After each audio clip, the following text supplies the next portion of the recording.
Misusumangid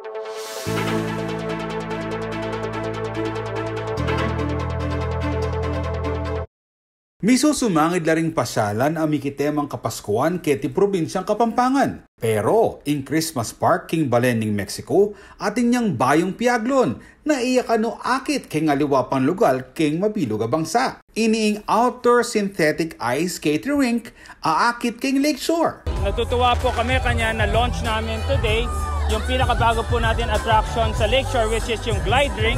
It's an artificial skating rink, 300 square meters po na skating rink na first in the Philippines. Well, ito po isang environment-friendly na material na hindi kailangan ng electricity. So very sustainable po siya. And synthetic lang po siya na parang plastic floor wherein magagamit mo po yung skating shoes mo na ginagamit mo rin sa totoong ice. Agyo na kanong mag-accommodate hanggang 50 katao ng synthetic skating rink at mumuna pamura ng safety na rin gumamit kaniti, kaya na pati first-timers. Ang fee po, well, yung skating po starts at 4 o'clock every day, and then the fee po is 300 together with the skating shoes, mga pads po sa knees and elbows, and also yung helmet. So, very protected po yung mga first-time skaters natin.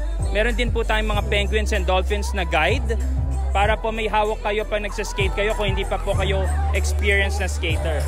Mayakit mo naman king Lakeshore, ding marakal pang piaglon, anti mo ing Ducky Swan, Happy Train, Outdoor Cinema, at Food Bazaar. Minuna ning mibuklat ing Lakeshore Christmas Park kanyang Setyembre, kayag na ning pamanumpisa ning amanwandang peka makabang pamagbasusi ning Kapaskuhan, keti bangsa katuklo ning Vermont. So agkat dakongan po, pasalamat kami lagi ko mumunta Lakeshore, pero ngayon po mibalik kayo. Experience siya po yung first in the Philippines and very few in the world na outdoor skating rink. Kini po king Lakeshore Christmas Park.